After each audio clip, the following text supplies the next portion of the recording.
Thank you very much. Thank you also for inviting us today. I felt a little intimidated when Tom asked me to put this badge on because I'm not qualified to wear it, but I am honored for the opportunity to do so. Thank you very much for that. I think people who haven't been at war can never understand the bonds that unite people that have fought together. I think when you look at our experience together in Vietnam, it's an example of what can happen to bring people together. Before I went to Vietnam, I knew very little about the country. It was just a place on the map for me, and I think for most Americans that came over.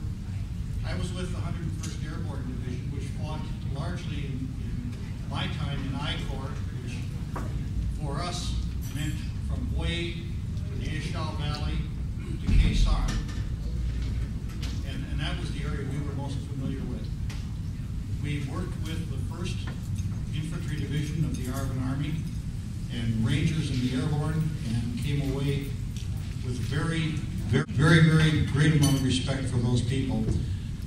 When I first came to Vietnam, we landed at Bien Hoa and went over to Hoa Bien and waited to be assigned to our division. Didn't see anything of Vietnam in the first 5 or 6 days we were there. It wasn't until we finally got up to our area around Hue that we finally got to see and understand what was the country of Vietnam and the people of Vietnam. The impressions I have of Vietnam and of our involvement there are very personal. They're unique to me. Other people may not feel the same way, but over the last 40 years, we've spent a lot of time talking to one another, other Vietnam vets. It's one thing you do, it's a way of dealing with the issues coming out of the war. My impression when I first got to Vietnam was that it was a beautiful country. Green, lush forests, the beautiful cities, the wide boulevards. I carry with me to this day images of seeing children riding buffalo, helping in the rice fields, of busy merchants trying to make a living in the midst of war. And honestly, I will always remember the beautiful university girls of Hue riding their bicycles through the streets. And I have to tell you that that was a thought that would keep a lot of GIs awake at night when we got away from the city. As we've talked to people about our Vietnam experience and our feelings about the war, and especially about the way the war ended, there are some general conclusions I think all of us feel, or most of us feel. And the social scientists and the people that write about the war oftentimes don't have a feeling for it. They just have statistics about the war.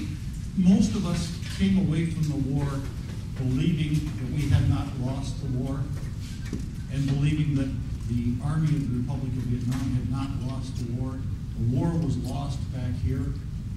The war was lost by a lack of support, by a lack of commitment, by people who were afraid not of combat, but of the political feedback from the war.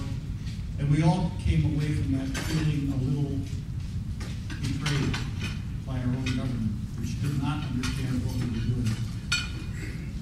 We came away from this war with memories of comrades left behind, of loyal soldiers who fought hard for their country just as we would fight for our own, and a strong feeling that whatever else may happen, those bonds would never change, and I don't think they have. You have thanked us most generously here for fighting in Vietnam. I have to tell you that I went almost 30 years before any of my own countrymen thanked us for fighting over there. That is a very emotional experience for those of us here today that are sharing this lunch with you, and I thank you for that. It meant a lot. I just came back from Fort Campbell, Kentucky, which is the home of the 101st Airborne Division in this country. We were dedicating a memorial to all of the soldiers of the 506th Infantry Regiment, which is this one, that we were members of. And at that memorial, I realized for the first time that although More than 4,000 101st Airborne troopers died in Vietnam. A tiny number compared to the losses that you suffered, I realize. But we felt real ownership for what happened over there, and we felt that the destiny of the Vietnamese people was our destiny because of the losses that took place over there. My regiment lost 400 soldiers in the 3 years that we fought in Vietnam. Our division lost over 4,000. Our country lost almost 60,000 killed in Vietnam. And that makes this part of our history as much as it is part of your history. We feel the loss and we feel the pain. I cannot imagine what it must be like to lose not only friends and relatives in a war, but also to lose your homeland, to lose your national identity, to see it submerged in the government that exists there right now. I take my hat off for you to the adjustments you've made. I think your loss there is our gain in this country. What you have brought to our country, what you have done to enrich our country has been very valuable. I see successful businessmen, Vietnamese everywhere, doctors, lawyers, politicians. We have state senators and representatives, United States congressmen that are Vietnamese. It's one of these delicious ironies that when I was down at Fort Campbell, the commanding officer of the 3rd Brigade of the 101st Airborne Division is a Vietnamese, was born in Ben Hoa. A remarkable man, I met him this summer. The integration into America has not been easy for any immigrant group. My ancestors came from Ireland and were not welcome here 100 years ago. What we're seeing, though, is that our country is benefiting from you being here, and I hope you are also benefiting from the exercise of your freedoms and liberties that you have here.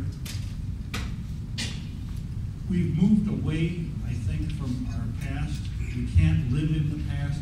It's not healthy. It's not good for people to do that. But we can never forget our past.